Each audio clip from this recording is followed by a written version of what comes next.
Pada presentasi ini saya akan membahas tentang sistem aerobik dalam pengolahan limbah, khususnya mengenai BOD dan COD.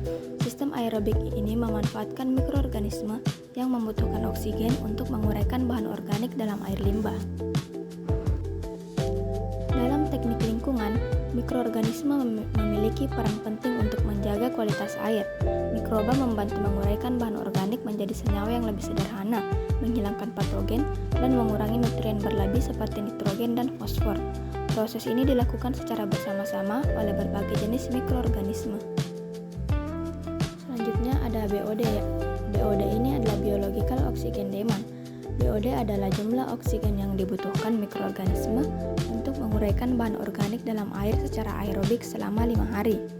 Semakin tinggi nilai BOD, berarti semakin banyak bahan organik pencemar di dalam air. Air bersih memiliki nilai BOD paling rendah, sedangkan limbah domestik dan industri memiliki nilai BOD yang lebih tinggi. Selanjutnya, mekanisme penurunan BOD.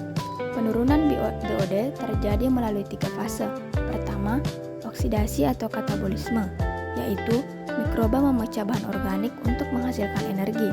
Kedua, sintesis atau anabolisme, yaitu energi digunakan untuk membentuk sel baru. Ketiga, respirasi endogen, yaitu makanan mulai habis, mikroba akan menggunakan cadangan dari selnya sendiri untuk bertahan hidup. Selanjutnya COD atau Chemical Oxygen Demand. COD ini adalah jumlah oksigen yang dibutuhkan untuk mengoksidasi seluruh badan organik secara kimiawi.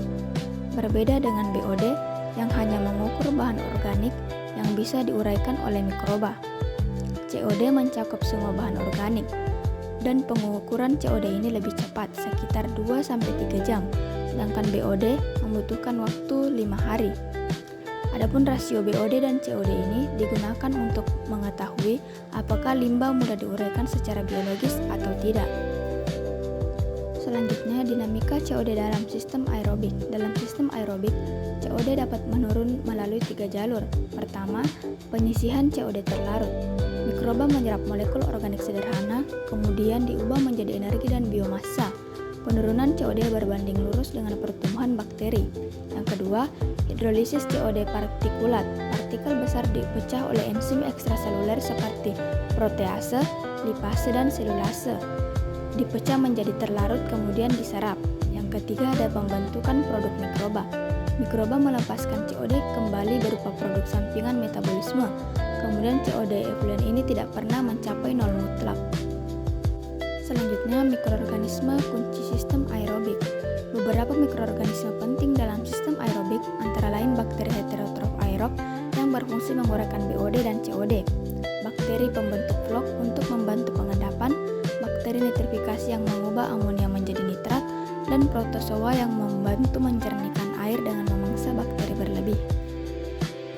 Selanjutnya ada teknologi sistem aerobik. Pada teknologi sistem aerobik, pengolahan limbah dilakukan dengan bantuan mikroorganisme yang membutuhkan oksigen untuk menguraikan bahan organik di dalam air limbah. Salah satu teknologi yang paling umum digunakan adalah activated sludge atau lumpur aktif, yaitu proses pencampuran air limbah dengan lumpur aktif di dalam tangki aerasi sehingga terbentuk vlog mikroba yang dapat menguraikan pencemar organik dengan efisiensi tinggi. Selain itu, terdapat trickling filter, yaitu sistem yang mengalirkan air limbah di atas media yang ditumbuhi biofilm mikroorganisme sehingga bahan organik dapat terdegradasi secara aerobik. Teknologi lainnya adalah sequencing batch reactor atau SBR yang bekerja secara bertahap dalam satu tangki melalui proses pengisian, aerasi, pengendapan, dan pembuangan air olahan. Kemudian ada juga teknologi rotation biological contactor yang menggunakan cakram berputar sebagai tempat tumbuh biofilm mikroba untuk membantu penguraian limbah. Setiap teknologi ini memiliki kelebihan masing-masing dan dipilih sesuai jenis serta jumlah limbah yang akan diolah. Selanjutnya ada tantangan dan solusi. Pada sistem aerobik, salah satu tantangan utama adalah adanya senyawa rekalsitran, yaitu senyawa organik yang sulit diuraikan oleh mikroorganisme biasa. Senyawa ini dapat berasal dari limbah industri seperti lignin pada limbah kayu dan kertas, senyawa farmasi, pestisida, serta pewarna tekstil. Karena sulit terdegradasi, senyawa tersebut dapat menyebabkan nilai COD tetap tinggi meskipun proses pengolahan telah dilakukan. Untuk mengatasi masalah ini digunakan beberapa solusi. Salah satunya adalah bioaugmentasi, yaitu penambahan mikroorganisme khusus yang memiliki kemampuan menguraikan senyawa kompleks, misalnya Chamus phanerocat Chrysosporium untuk degradasi lignin.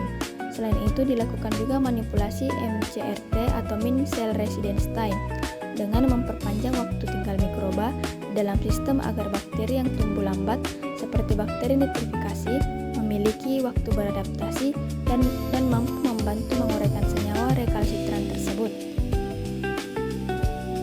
Adapun kesimpulan dari materi saya, BOD ini adalah indikator bahan organik biodegradable yang diukur selama 5 hari secara biologis. Kemudian ada COD. COD ini mencakup semua bahan organik. Hasilnya lebih cepat 2-3 jam dan secara kimiawi. Kemudian rasio BOD/COD ini menjadi panduan utama pemilihan metode pengolahan. Kemudian sistem aerobik ini mengandalkan bakteri heterotrof, bakteri nitrifikasi dan juga protozoa. Penurunan BOD/COD ini melalui 3 fase, yaitu oksidasi, sintesis, dan respirasi endogen. Tantangan utamanya yaitu adanya senyawa rekalsitran yang dapat diatasi dengan bioaugmentasi dan manipulasi MCRT.